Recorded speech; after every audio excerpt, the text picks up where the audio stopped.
guys, I'm back and I just did 2 of however many exercises that you have to do in week 1, and I decided to do, I think it was number 3 and number 4. They're both time travel prompts.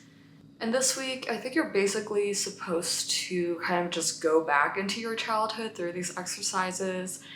And for the first one that I did, number 3, it was to pick out 3 monsters from your past that has made you like question your creative self-worth, or they like went against your creative self-worth. Like they kind of, were the monsters that attacked your sense of self and your worth and your being in like some way, shape, or form. And as I was reading through the prompt yesterday, like I noticed how the author like specifically mentioned like, oh, that bully from 5th grade, like yeah, she counts. She said some mean things to you, that matters and that hurts, so you gotta put her down. And I love how she specifically mentioned 5th grade because I had a 5th grade bully who was honestly pretty insufferable. Like it's been over a decade since then, and like I still have memories of her that like haunt me. And I don't know, just like reading through that first chapter and like reading through the prompts, like it unlocked a core memory of that bully from 5th grade. Multiple memories actually. Like I had multiple encounters and like interactions with her that were like honestly kind of weird. Like in hindsight, they were really weird, but in the moment when I was still like a 10-year-old kid, like it hurt. But yeah, I basically just kind of like drew out the 3 monsters, and then the next prompt after that was like, you need to write a story about one of those monsters, and I chose her, the 5th grade bully, and I'm gonna name her Tanya. I have multiple stories about her, but I'm just gonna like tell you guys about the one that I wrote for today's exercise. The thing about Tanya and my interactions with her were that she would constantly kind of bully me about things that I couldn't control, and specifically about like my cultural background as a Vietnamese person, as a Vietnamese girl, born, raised in an immigrant household. But also I was, in 5th grade, so I was like going through puberty at the time, and, I was developing, and I was also getting like a lot of acne, which the other kids around me didn't. And I was also the only like Asian girl in the class, so I think that combined with puberty just kind of were the 2 kind of, I guess, like individual things that she could target me for, because I wasn't similar to any of my other classmates in that regard. But yeah, anyways, back to the story. I remember it was just like the 2 of us at this table, and maybe there was one person around, but I remember it was just the 2 of us. Like I was sitting in the middle, like it was a table of 6. I was sitting in the middle towards the door, and then she was sitting across from me, but she was like on the left side. So, we were basically sitting across from each other. And we were sitting across from each other, and she kind of just says to me out of the blue, like, I heard that Vietnamese people eat fish eyeballs. Like you and your family do that, right? Like, isn't that true? Like, you guys eat fish eyeballs? Like, that's nasty. And I remember being so taken aback that I was like, no, like I wasn't like vehemently denying it, being like, no, there's no way that we eat fish eyeballs, that's nasty. Like I didn't agree with her that it was nasty. Like I just knew that, if it were true, like that's just a cultural delicacy sort of thing. Imagine being 10 years old and understanding what a cultural delicacy is. Oh my God.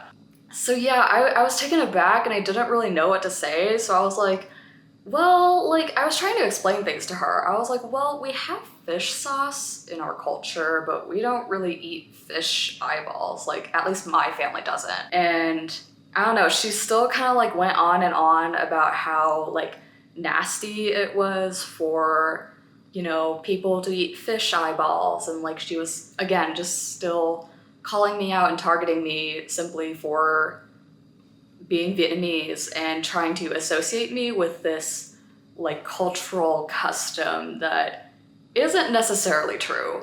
And again, like it was such an oddly specific thing to call me out for. Like, you want me to be ashamed of my own culture when I grow up in it day to day and like I don't really think negatively about it. Like, I don't know. It was so like in hindsight it's weird because it just kind of leads me to think about like the other oddly specific things that she would say to me, like about my identity and my culture and all that, to like bully me or kind of like bring me down, which I think also leads to another question of like, okay, so you're obviously targeting me because I'm different from you. I'm the only Asian kid in the class, so that makes me an easy target for you to talk shit about. It's like you're saying all this negative stuff about me, but like you're doing all this to bring me down, and yet like I don't hear anything positive about you. What do you like about yourself that makes you better than me? Because if you're so insistent on bringing me down, why aren't you bringing yourself up? I don't know. This is a sort of thing that I haven't thought about in over a decade because like I've repressed these memories to like the very back of my mind. And now going through week 1, I'm just like, oh, there's this little file in the very back of my file cabinet on the very bottom drawer that I haven't dug through in like 11 years. I'm glad that I can look back on it and not feel so hurt and upset about it because, again, in hindsight, they were weird, kind of funny interactions. And I wouldn't say that this bullying was so much about racism, but I think it was just pure ignorance. And of course, I think there are like racist and xenophobic elements like within there, but ultimately it really just comes down to ignorance. And I think those interactions I had with Tanya are also the root of why I like to explore my culture and my artwork. I'm very grateful to be a Vietnamese American woman and that I have experienced so much culture for me to kind of share with my family, my friends, and eventually I want to share it with you guys and the world if possible. But yeah, that was a little story from 5th grade me that I uncovered like just last night. So childhood trauma, we love that. But yeah, I guess that's it for Monday.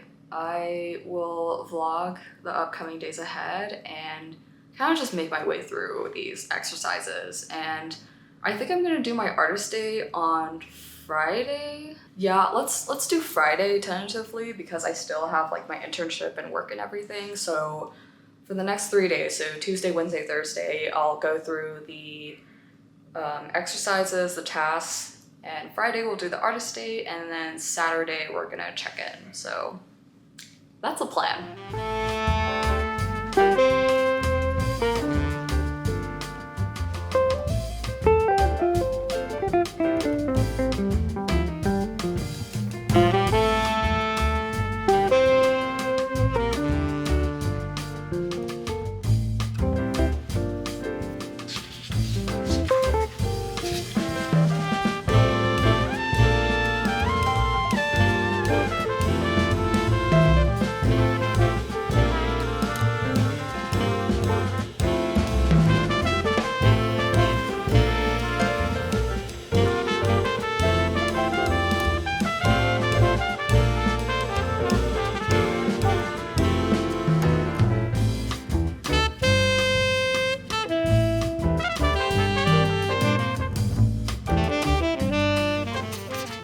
So I finished 2 more of the exercises today, and oh my god, I'm kind of going through it right now. The first one that I did was more lighthearted. It was the Hall of Champions one. It's basically the opposite of the Monster Hall of Fame one, where you list out people who are like the champions in your life, who like really want you to pursue your creativity and like they wish you well when it comes to that.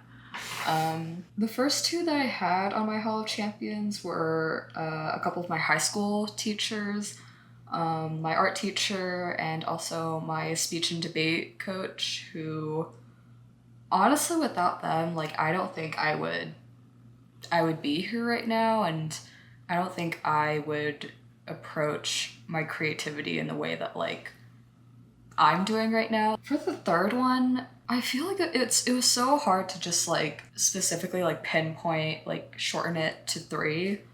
So for the third one, I just did like a mass entity, like it was a more abstracted, a mass entity of love, like a mass entity of like all the people in my life who I've met more recently who wish me and my creativity well, even though those people have been in my life or were in my life for like a really short amount of time. I still learned a lot from them. And after that, I just wrote down like a list of short compliments that like would really mean a lot to me whenever like my mentors or the people I listed would say those things. And I was kind of smiling as I was writing out all the compliments. I was like, because I could hear their voices in my head, and it was sort of like a feel-good thing that I had going on with this exercise.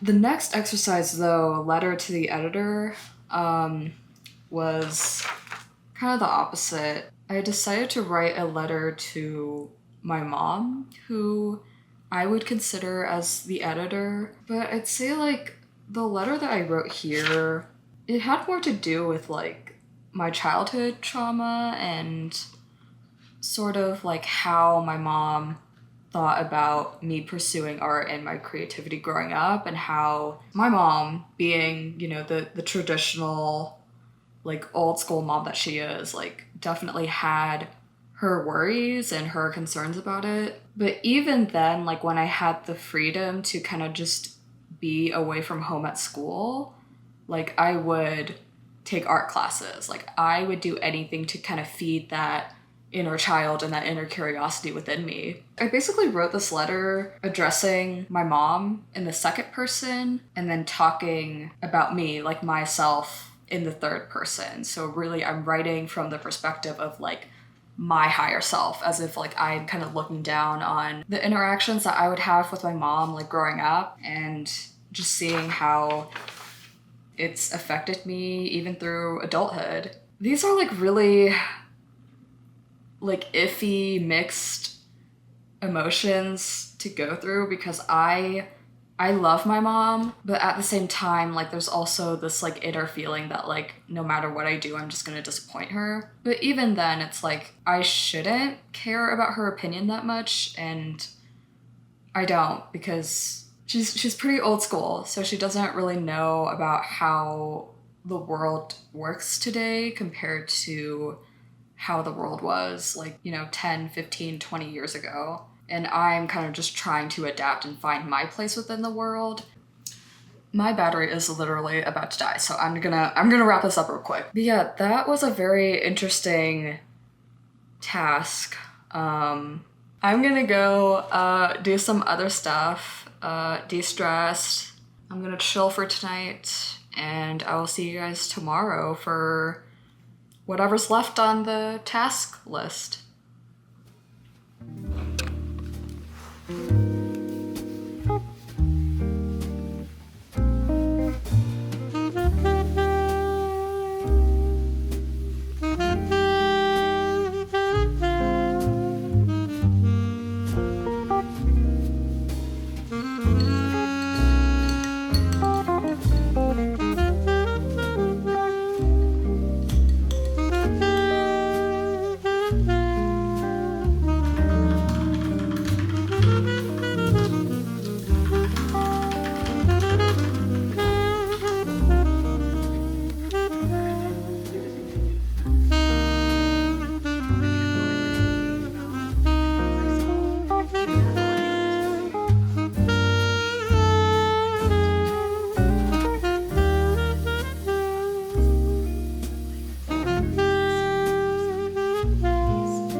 of the tasks, which was to write a thank you letter to like a long lost mentor, and I did exactly that. And I'm really proud of what I wrote, and I managed to just like condense it to one page and not like write any more in the back. So I'm proud of myself for that. Yeah, I feel like writing this just put me in a more like happy, positive mood, and I just feel really appreciative for the time that I spent with this mentor. And I'd say like one of the biggest learning lessons like I learned by working with this person was to stay consistent and be consistent and like do, even if it's just for like 15 minutes or 5 minutes or whatever, like practice whatever like creative endeavor that you want to do every day. And you know, with this person, you know, it was at my high school, so I was practicing art for like an hour every day, 5 hours a week, and it led me to kind of where I am now. Yeah, I think what I'm gonna do, this isn't like a typical like letter-sized envelope, so I think I'm just gonna have to fold this into 4, unfortunately. But yeah, I will fold it up, put it in this envelope, and one day I'll send it. But I don't even know this person's address, so I literally can't send it, but it's fine. I think I also gave myself a paper cut. Oh no. I'm just gonna put it in this envelope, sign it, and I'll leave it in my drawer and I'll wait for the day that I'm ready to send it. Okay, I think this is the last task or the second to last task, but this one is pretty easy, at least for me. And it's to go on a brisk 20-minute walk, like just a solo hot girl walk. And I actually haven't taken a walk in a while. I usually just like walk around my neighborhood and, you know, just like look at the houses and the trees and just kind of like enjoy myself while listening to music. A part of me feels like Cameron wouldn't want me to listen to music because it can be distracting, but I'm also like not that comfortable with not listening to music while going on a walk. So I don't know. These are like noise canceling headphones, but I'm gonna put them on like aware mode so that they're not as noise canceling. I'll still play music, but I think I'll just have it be like more relaxed, lo-fi, more soft music instead of like the pop music that I usually listen to. So yeah, I'm just gonna bring my phone, my keys. It's only for a 20-minute walk, so I don't think I'll need water. But yeah, I'm gonna go on my hot girl walk now.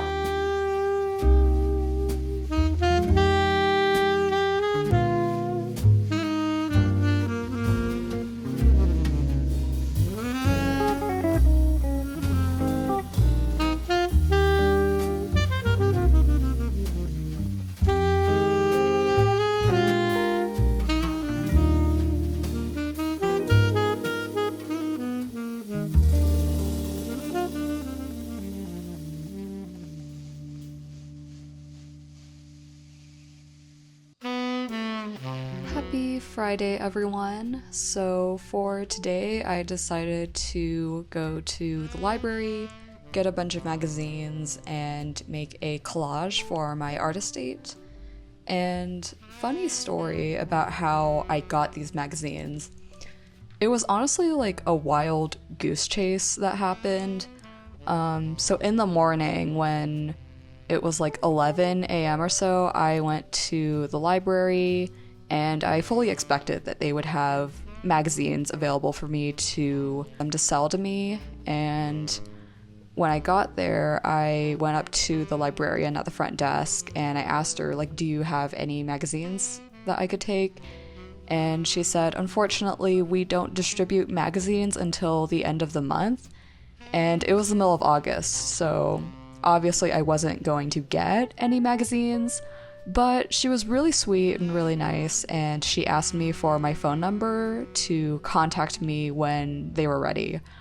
So I gave her my phone number, and feeling a little defeated, I went back to my car. And then, as I was in my car and I was trying to figure out what to do, I decided that for plan B, I would go to a used bookstore nearby, and I decided to call that bookstore just in case they didn't have any. And I'm really glad I called, because unfortunately they didn't have any. They only had like a few issues of National Geographic. So yeah, plan A didn't work and plan B didn't work. So feeling defeated, I had to resort to plan C, which was to go to a cafe and paint. But yeah, I went back home. I packed like all my things immediately. I packed my backpack with all my supplies and even like my laptop and everything to get like a head start on editing this video. I went back on the road, and in the middle of my drive to my cafe, I get this phone call. And it was an unknown number, but I felt like it was urgent, so I answered it. And it turned out to be the librarian. And she told me that they were just given an extra 20 magazines for me to take. And I was pretty shook by that. But yeah, she said that she would leave a stack of them at the front desk, like with my name on it, so that I could pick it up whenever. And considering that, you know, I was in the middle of driving, I was like, bet, like this is the perfect opportunity. So I kind of like made a U-turn and I drove back to the library. I picked up the magazines. I went home and started making this collage that you guys are seeing me make right now. But yeah, it was honestly such a miracle that happened. And I'm shook that plan A had worked all along. And I guess it was just the universe telling me that I just needed to be patient. I hope you guys enjoy the rest of this process montage, and I will see you in the next one. Bye!